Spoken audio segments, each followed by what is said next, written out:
स्वः तत्सवितुर्वरेण्यं भर्गो देवस्य धीमहि धियो यो नः प्रचोदयात्। ओम सद्गुरुचरणकमलेभ्यो नमः। परम पूज्य गुरुदेव परमवंदनीय माता जी के दिव्य संरक्षण में ऑनलाइन दैनिक स्वाध्याय के इस कार्यक्रम में उपस्थित सभी आत्मीय बंधुओं का बहुत बहुत स्वागत, बहुत बहुत अभिनंदन है। आइए साथियों, हम लोग आज नई पुस्तक का शुभारंभ करेंगे। क्या धर्म अफीम की गोली है? इस पुस्तक के अंतर्गत आइए जानें पूज्य गुरुदेव ने क्या लिखा है। सभी अधिक से अधिक शेयर जरूर कर दें जिससे कि सबको स्वाध्याय का लाभ मिले।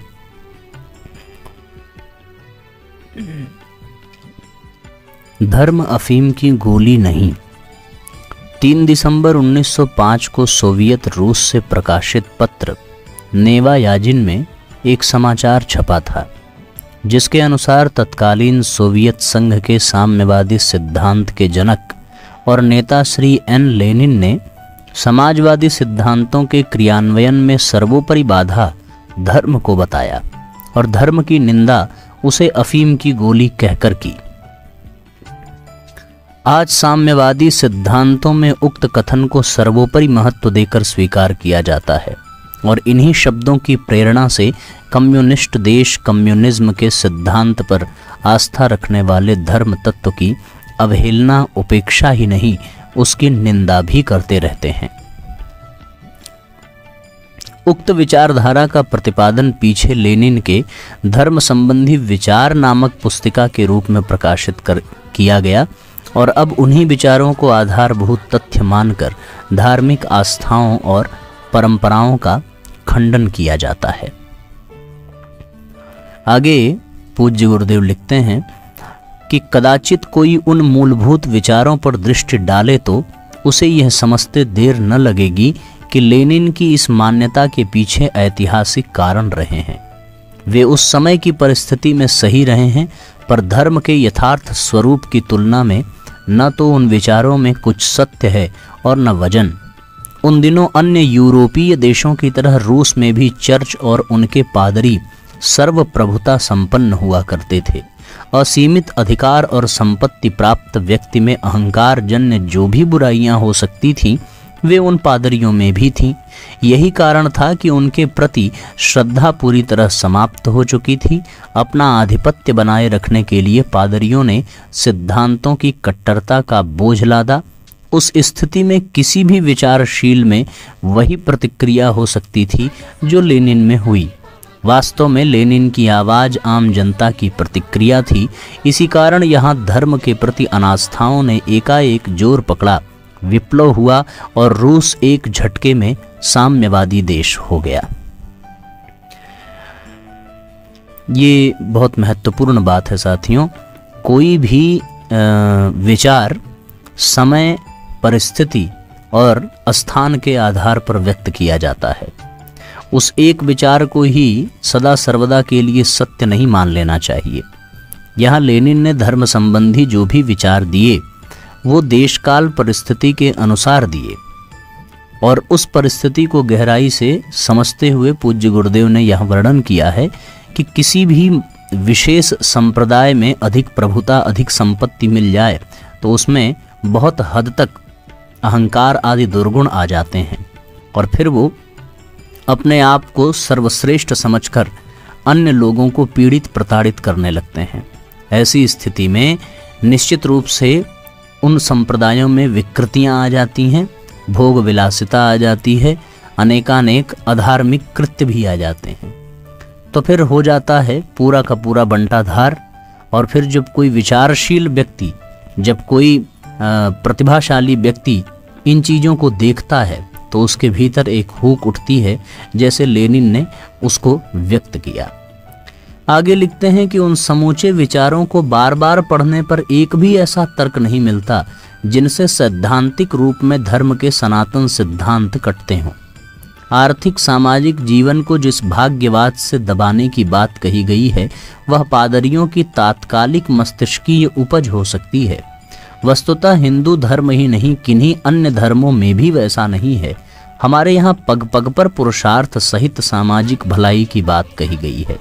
संपत्ति वालों से संपत्ति का एक बड़ा भाग लेने की परंपरा आज आयकर के रूप में सारे विश्व में विद्यमान है, पर यह वस्तुतः भारतीय शासन व समाज की देन है।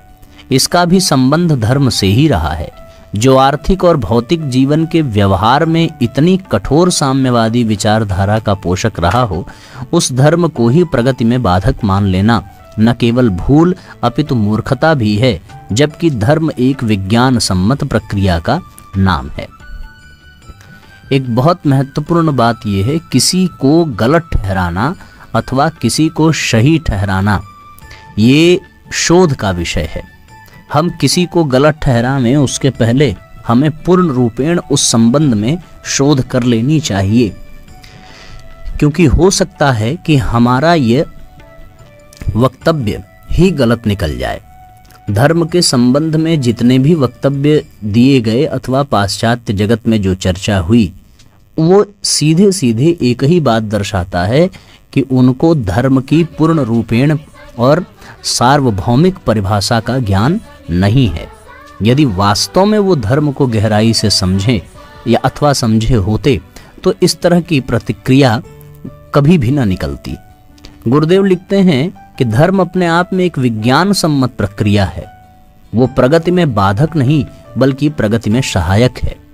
आज दुनिया के कोने कोने में जहाँ कहीं भी श्रेष्ठता दिखाई पड़ती है वो धर्म के कारण ही है, और वो धर्म भारतीय संस्कृति की अमूल्य देन है। गुरुदेव लिखते हैं कि यों पाखंड आज भी धर्म में कम नहीं है। अंधविश्वास और निहित स्वार्थों का अहंकार अब भी जुड़ा हुआ है।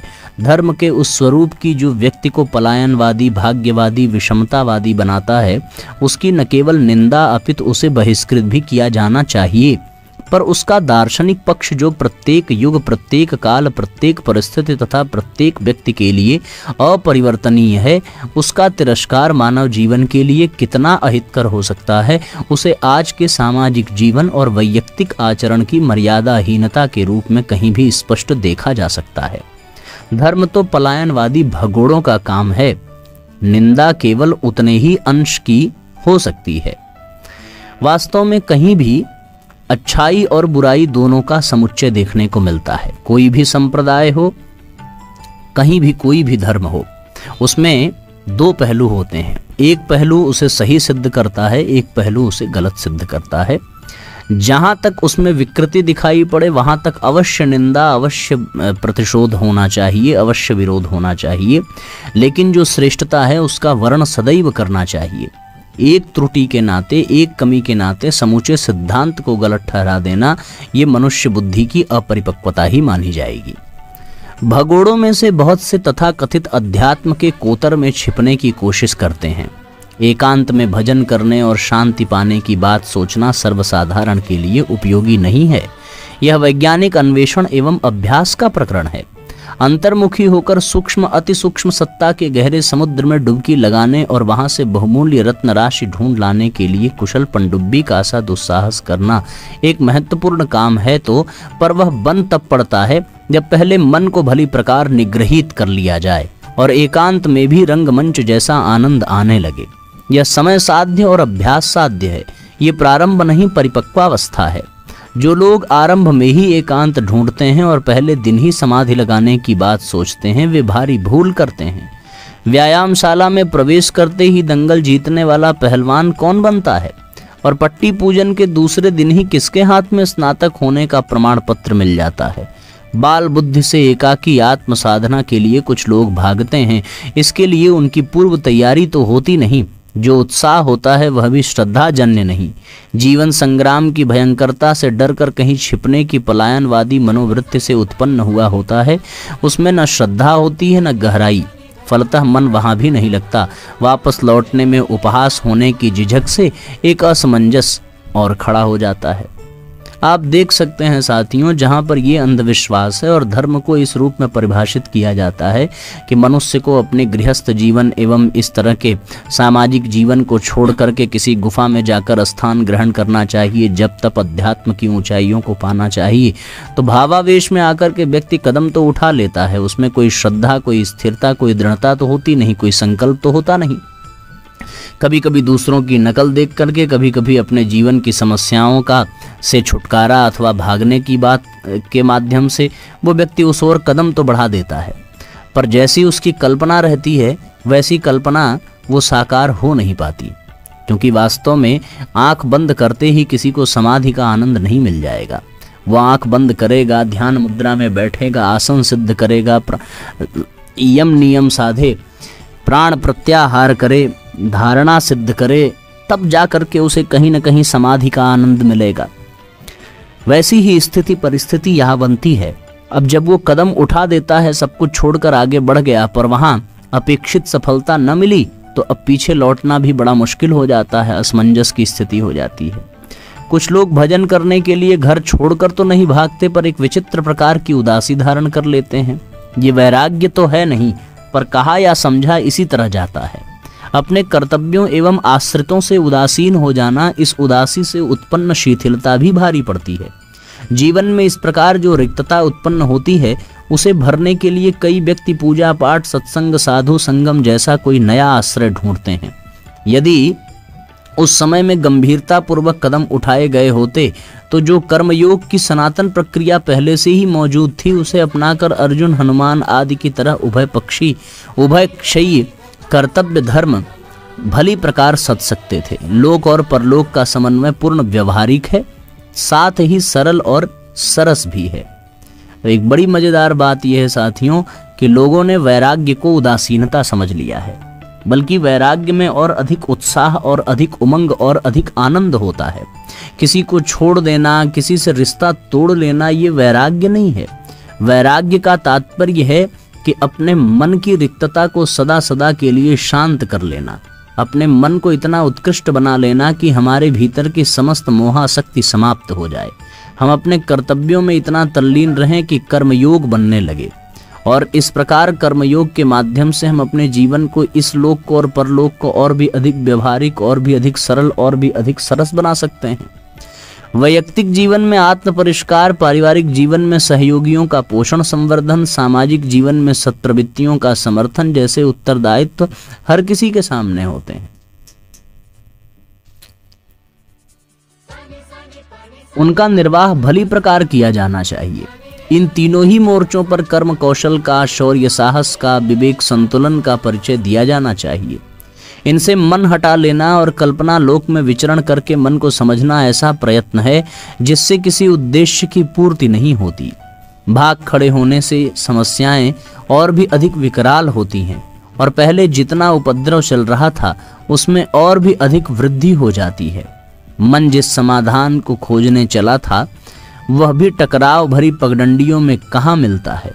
उपेक्षा, उदासीनता की रीति नीति अपनाकर चैन मिलने में सहायक होने की कल्पना जिनने भी की है, उन्हें प्रयोग के उपरांत निराशा ही हाथ लगी है। इस तरीके से आप देख सकते हैं साथियों, कितना महत्वपूर्ण विषय है और कितनी महत्वपूर्ण चर्चा है। आइए आगे बढ़ते हैं। जहाँ किसी को समझ में ना आवे वो अवश्य लिख करके अपना प्रश्न भेजेंगे, उस पर चर्चा की जाएगी। आइए आगे देखते हैं। आगे लिखा है कि प्रायः कायरता से उत्पन्न पलायनवाद की चपेट में बहुत से लोग धर्म का आवरण ओढ़ते और व्यवहारिक जीवन से जुड़ी हुई समस्याओं से मुंह मोड़ते हैं। ऐसे ही धर्मात्मा सर्वत्र उपहासास्पद बनते हैं।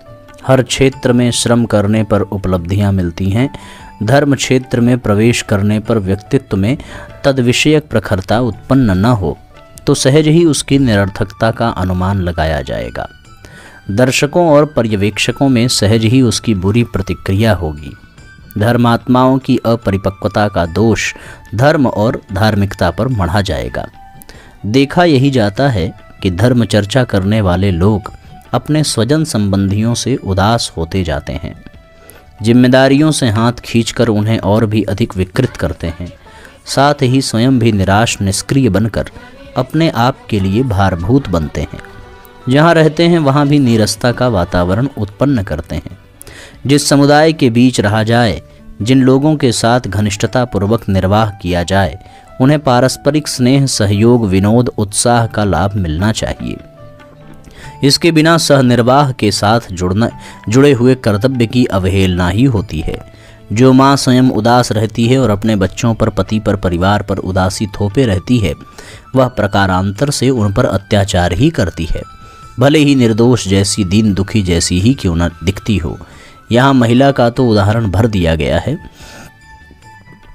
बात उपेक्षा बरतने वाले हर नर नारी, बाल वृद्ध पर लागू हो सकती है। सहजीवन में साथियों के प्रति रुचि घटा लेना, उनके प्रति अपने कर्तव्यों में शिथिलता कर देना हर दृष्टि से अनुचित है, भले ही इसके लिए धार्मिकता की आड़ क्यों न ली गई हो। धर्म धारणा का निर्वाह करने के लिए नीरस और दायित्व विहीन जीवन क्रम अपनाना आवश्यक नहीं है। उसे सरसता और सक्रियता के साथ अपेक्षाकृत और भी अच्छी तरह निभाया जा सकता है। ऐसी पलायनवादी धार्मिकता पर करारे व्यंग करते हुए दार्शनिक विंसेंट पॉल ने लिखा है, कमजोर मनः स्थिति के लोग जीवन संग्राम की स्वाभाविक कठिनाइयों को तिल का ताड़ बना देते हैं और भयभीत होकर मुंह छिपाने का कोई आसरा तकते हैं। कोई धर्म का पल्ला पकड़ते हैं तो कोई शराब का आश्रय लेते हैं, पर इससे उन्हें मिलता कुछ नहीं। ऐसे सभी आश्रय परिस्थिति में सुधार नहीं, बिगाड़ ही उत्पन्न करते हैं। धर्म को अफीम की गोली कहकर अनास्थावादी लोगों ने उसे खूब बदनाम किया है और कहा है, इस जंजाल में फंसने वाले लोग काहिली और गैर जिम्मेदारी से लद जाते हैं। यह बदनामी किसी भी भले बुरे इरादे से क्यों न की जाती हो, किंतु उसमें तथ्य तो है ही कि धार्मिकता और उदासीनता प्रायः पर्यायवाचक बनती दिखाई पड़ती है। तो उस परिणाम को देखते हुए इस प्रकार के निष्कर्ष निकालने वालों को अधिक दोष नहीं दिया जाता। विंसेंट पॉल ने इस संदर्भ में अपना निजी अभिमत व्यक्त करते हुए कहा है, धार्मिकता, औषधि, मनोरंजन आदि सभी साधन, धार्मिकता, औषधियाँ,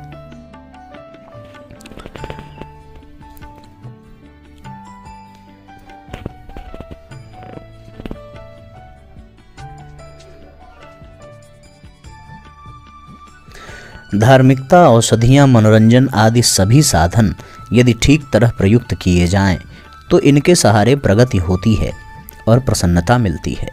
किंतु इन पर इतना आश्रित न बना जाए कि कठोर कर्तव्यों की उपेक्षा ही होने लगे। औषधियों पर आश्रित रहने से नहीं, स्वास्थ्य रक्षा के ठोस प्रयत्न से काम चल सकता है। मनोरंजन के अवसर ढूंढने से नहीं, आंतरिक उल्लास से प्रसन्नता स्थिर रहती है। इसी प्रकार धर्म के कल्पना लोक में विचरण करने से नहीं, जीवन संग्राम में कर्म का गांडीव उठाने से समाधान मिलता है। कर्मनिष्ठा का स्थान यदि पलायनवादी धार्मिकता ग्रहण करने लगे तो उसमें अनर्थ की संभावना रहती है। वैसे दोनों ही अपने अपने स्थान पर आवश्यक और महत्वपूर्ण हैं। धर्म का वास्तविक तात्पर्य है मानवीय चेतना में ऐसी सत्प्रवृत्तियों का समावेश जो सदाचरण और कर्तव्य पालन के रूप में वातावरण को उल्लासपूर्ण बनाने में समर्थ हो सके। सहिष्णुता, दया, प्रेम,